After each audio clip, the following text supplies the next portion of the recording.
کہ ہر پارٹی جن لوٹوں کو استنجا کرنے کے لیے استعمال کرتی ہے اور تحفے میں اگلی پارٹی کو دے جاتی ہے، اس طرح کے کئی لوگ آپ کو، جو کوئی لوگ انہیں ڈبو کہتے ہیں یا اس طرح کی باتیں کرتے ہیں، میں نہیں ان کا نام لینا چاہوں گا، ایسے لوگ ڈائریکٹلی یا انڈائریکٹلی مذہبی طبقے کو جو چھیڑنا شروع کر دیتے ہیں، وہ کس کی احما پہ کرتے ہیں؟ ایسے لوگ جو ملک سے باہر جا کے انہی قادیانیوں کے وزراء کو برطانیہ میں جا کے مل رہے ہوتے ہیں، ان کے سینیٹرز کو جا کے مل رہے ہوتے ہیں، وہ کس بنیاد پہ جا کے مل رہے ہوتے ہیں؟ لہٰذا ان لوگوں کو 3 چیزوں سے آپ کو آؤٹ کرنا پڑے گا۔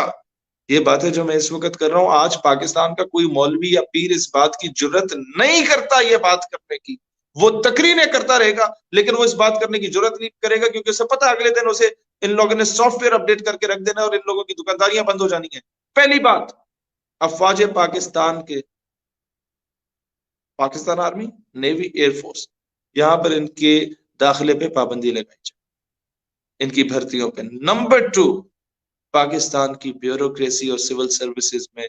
ان قادیانیوں پر پابندی عائد کی جائے۔ نمبر 3، پاکستان کے اندر ٹیچنگ کے شعبے میں ان قادیانیوں پر پابندی عائد کی جائے۔ اس کے علاوہ آپ کو کچھ کرنے کی ضرورت ہے، اس کے علاوہ جہاں مرضی نوکری کریں، آپ انہیں پورے یہاں کے اختیارات، رائٹس دے دیں، کوئی مسئلہ نہیں۔ ان 3 جگہوں سے یہ لوگ نکل جائیں گے اور یقین کے ساتھ نکل جائیں گے۔ جو لوگ اپنے آپ کو ڈکلیئر کیے بغیر گھسے میں، ان کا کورٹ مارشل کیا جائے گا، انہیں اسی طریقے سے حرام زادوں کو ڈرم آؤٹ کیا جائے گا۔ مارک مائی ورڈز، پاکستان کے اندر سے غداریاں ختم ہو جائیں گی، پاکستان کے نظریے کے خلاف جو پروپیگنڈاز ہیں وہ ختم ہو جائیں گے، پاکستان کو جو ایک سیکولر یا لبرل سٹیٹ بنانے کی کوشش کی جا رہی ہے وہ پروپیگنڈا ختم ہو جائے گا۔